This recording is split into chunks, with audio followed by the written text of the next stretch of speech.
Pay scale বাস্তবায়নের জন্য অধ্যক্ষার সভায় উপস্থিত আছেন সম্মানিত সমন্বয়কবৃন্দ, সহ সমন্বয়কবৃন্দ, বেসিক সংগঠনের সম্মানিত নেতৃবৃন্দ, সম্মানিত সুধী, প্রিন্ট মিডিয়া, ইলেকট্রনিক মিডিয়ার কর্মকর্তাবৃন্দ, গোয়েন্দা সংস্থার সম্মানিত কর্মকর্তাবৃন্দ, আসসালামু আলাইকুম রহমতুল্লাহ। সম্মানিত সুধী, আমরা প্রজাতন্ত্রের কর্মচারী হিসেবে দীর্ঘ 19 সাল থেকে নবম পে স্কেল বাস্তবায়নের জন্য বিভিন্ন কর্মসূচি পালন করে যাচ্ছি। বিগত আওয়ামী সরকার আমাদের নবম পে স্কেল বাস্তবায়ন তো দূরের কথা, আমাদের নেতৃবৃন্দর কথা শোনার সুযোগটুকু আমাদেরকে দেননি। অন্তর্বর্তীকালীন সরকার আমাদেরকে আশান্বিত করেছিলেন নবম পে স্কেল বাস্তবায়নের লক্ষ্যে পে কমিশন গঠন করে দিয়েছিলেন এবং মাননীয় অর্থ উপদেষ্টা বলেছিলেন নবম পে কমিশনের রিপোর্ট পালি পে স্কেল বাস্তবায়ন করা হবে। আমরা কি দেখলাম? শেষের দিকে মাননীয় অর্থ উপদেষ্টা বললেন আমরা 39,000 কোটি টাকা রেখে গেলাম, পরবর্তী নির্বাচিত সরকার এসে পে স্কেল দিবেন। আমি মাননীয় প্রধানমন্ত্রী, বিএনপির চেয়ারপারসন জনাব তারেক রহমানকে বলতে চাই, আপনি একাধারে মাননীয় প্রধানমন্ত্রী, অন্যদিকে জনপ্রশাসন মন্ত্রণালয়ের দায়িত্বে নিয়োজিত হিসেবে আমাদের প্রজাতন্ত্রের কর্মচারীদের অভিভাবক। আপনার নির্বাচনী ওয়াদা ছিল আপনি যথাসময়ে নবম পে স্কেল বাস্তবায়ন করবেন। মাননীয় প্রধানমন্ত্রী, ইতিমধ্যে আমাদের যথাসময় 2টি পে স্কেলের সময় অতিক্রান্ত হয়েছে। আপনি আপনার দেয় নির্বাচনী ওয়াদার অংশবিশেষ হিসেবে আপনি কৃষি কার্ড, ফ্যামিলি কার্ড, খাল খনন সহ বিভিন্ন নির্বাচনী ওয়াদা পূরণ করে যাচ্ছেন। আপনি যশোরে গিয়ে আপনার নির্বাচনী জনসভায় বলেছেন ফ্যামিলি কার্ডের, কৃষি কার্ডের পাশাপাশি আপনি আমাদের মা বোনদের ঘরে ঘরে এলপিজি কার্ড দিবেন। মাননীয় প্রধানমন্ত্রী, আপনাকে সাধুবাদ জানাই, স্বাগত জানাই। আমরা প্রজাতন্ত্রের কর্মচারী যারা আপনার কর্মসূচি বাস্তবায়নের হাতিয়ার, যাদের শ্রমে ঘামে এই রাষ্ট্রের উন্নয়নমূলক কাজ হয়, তাদের ন্যায্য অধিকার আপনি না দিয়ে আপনার অন্যান্য কর্মসূচিকে গুরুত্ব দিচ্ছেন। আপনি তো আমাদের পরিবারের প্রধান, আপনার পরিবারের সদস্যদের দিকে আগে তাকানো আপনার জরুরি। আমি সে বিষয়ে সবিনয় অনুরোধ জানাবো, আজকের দাবি আদায় ঐক্য পরিষদের নবম পে স্কেল বাস্তবায়নের প্রস্তুতিমূলক মিটিংয়ে মাধ্যমে আপনাকে সবিনয় অনুরোধ করব, প্রজাতন্ত্রের কর্মচারীরা 15 সালের পর 20 সালে পে স্কেল পাবার কথা, 25 সালে আরেকটি পে স্কেল পাবার কথা। আমরা 2টি পে স্কেল না পেয়ে এখনো নবম পে স্কেলের জন্য আন্দোলন কর্মসূচি বিভিন্ন সাংগঠনিক দায়িত্ব পালন করে যাচ্ছি।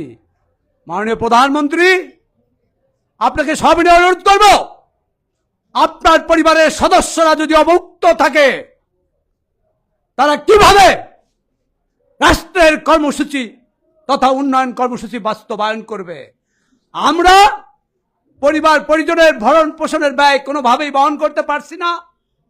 এই বিষয়ে বিবেচনায় আগামী 7 জুন বাজেট প্রস্তাবনা জাতীয় সংসদে উত্থাপিত হবে। আমরা প্রত্যাশা রাখব আপনি আমাদের অভিভাবক, আপনার পরিবারের সদস্যের খবর আপনার অজানা না, পরিবারের সদস্যের খবর আপনার জানা। বিধায় আগামী জুন বাজেট প্রস্তাবনার যে জাতীয় সংসদের অধিবেশন অনুষ্ঠিত হবে, আমাদের প্রজাতন্ত্রের কর্মচারীদের নবম পে স্কেল 1:4 সর্বনিম্ন 35,000 টাকা, 2015 সালের 8ম পে স্কেলে হরণকৃত 3টি টাইম স্কেল, সিলেকশন গ্রেড পুনর্বহাল সহ নবম পে স্কেল বাস্তবায়নের জন্য অর্থ বরাদ্দর প্রস্তাব রাখবেন।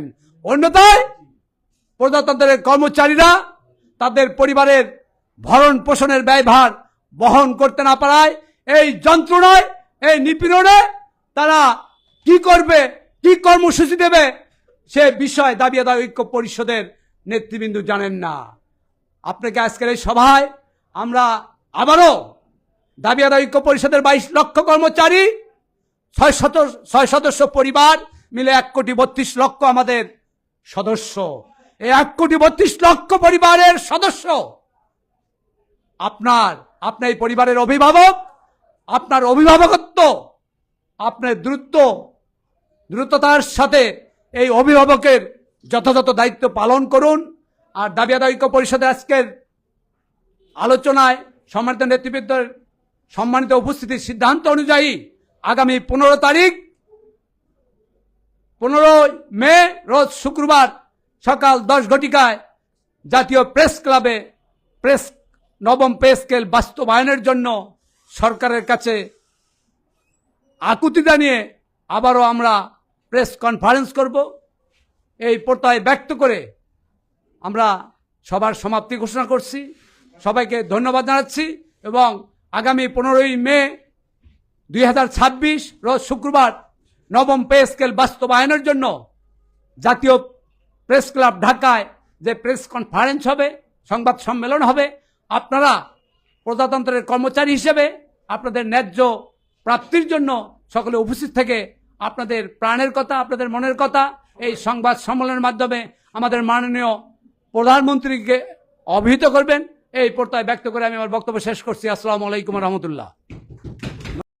শ্রদ্ধাভাজন সভাপতি, উপস্থিত আমার সাংগঠনিক গুরু এম এ হান্নান সহ সকল সমন্বয়ক বিন্দু এবং সকল নেতৃবৃন্দ, আসসালামু আলাইকুম রহমতুল্লাহি ওয়া বারাকাতুহু। আপনারা অবগত আছেন যে দীর্ঘ 19 সাল থেকে আমাদের এই 2019 সাল থেকে আমাদের যে পে স্কেলের কার্যক্রম চলছে, এই কার্যক্রম আমরা অব্যাহত রেখেছি বিভিন্ন প্রোগ্রামের মাধ্যমে। সর্বশেষ আপনারা জানেন যে আমাদের মহাসমাবেশ ডাকা হয়েছিল শহীদ মিনারে। সেই মহাসমাবেশে লক্ষ লক্ষ কর্মচারীরা সেখানে সমবেত হয়েছিল এবং আমাদের সারা বাংলাদেশের আনাচে কানাচে থেকে, সুদূর কক্সবাজার, সুদূর পঞ্চগড়, খুলনা থেকে, বিভিন্ন অঞ্চল থেকে, রাজশাহী থেকে, বিভিন্ন অঞ্চল থেকে তারা অংশগ্রহণ করে বুঝিয়ে দিয়েছেন, দেখিয়ে দিয়েছেন যে কর্মচারীরা এখনো সজাগ আছে, কর্মচারীরা এখনো রাস্তায় আছে, কর্মচারীরা এখনো তাদের কাজ করে চলছে। অতএব সরকারকে বুঝতে হবে, সরকারকে অবহিত হতে হবে, সরকারকে এ বিষয়ে জ্ঞান রাখতে হবে যে কর্মচারীরা যদি ফুঁসে ওঠে, কর্মচারীদের যদি পে স্কেল না দেওয়া হয়, আগামী বাজেটে যদি কর্মচারীদের পে স্কেল না দেওয়া হয়, কর্মচারীরা এক বাক্যে রাস্তায় নেমে যাবে এবং এই সরকারের একটা ভাবমূর্তি নষ্ট করবে।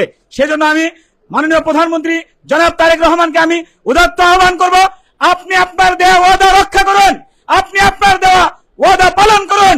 কর্মচারীরা আপনাকে ভোট দিয়ে আপনাদের ওয়াদা তারা রক্ষা করেছেন, আপনাকে প্রধানমন্ত্রী বানিয়েছেন, কর্মচারীদের ভোটে আপনি প্রধানমন্ত্রী হয়েছেন।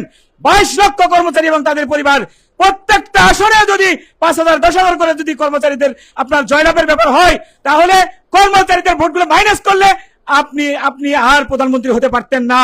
অতএব যেহেতু কর্মচারীদের ভোটে আপনি প্রধানমন্ত্রী হয়েছেন, প্রধানমন্ত্রীর দায়িত্ব পেয়েছেন, অতএব আপনি আপনার ওয়াদা রক্ষা করুন, আপনি আপনার ওয়াদা আর বিলম্বিত করবেন না। কর্মচারীদের দেয়ালে পিঠ থেকে গেছে, আর চলতে পারতেছে না।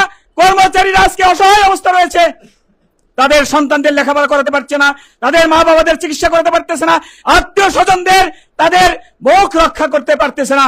অতএব আপনার কাজ হবে সামনে যে বাজেট আসছে সেই বাজেটে আপনি এই বরাদ্দ দিয়ে যাবেন, এই বরাদ্দ দিয়ে কর্মচারীদের মণিকোঠায় আপনি থাকবেন, সেই আশাবাদ ব্যক্ত করে আমি আমার সংক্ষিপ্ত বক্তব্য এখানে শেষ করছি। আসসালামু আলাইকুম রহমতুল্লাহি ওয়া বারাকাতুহু।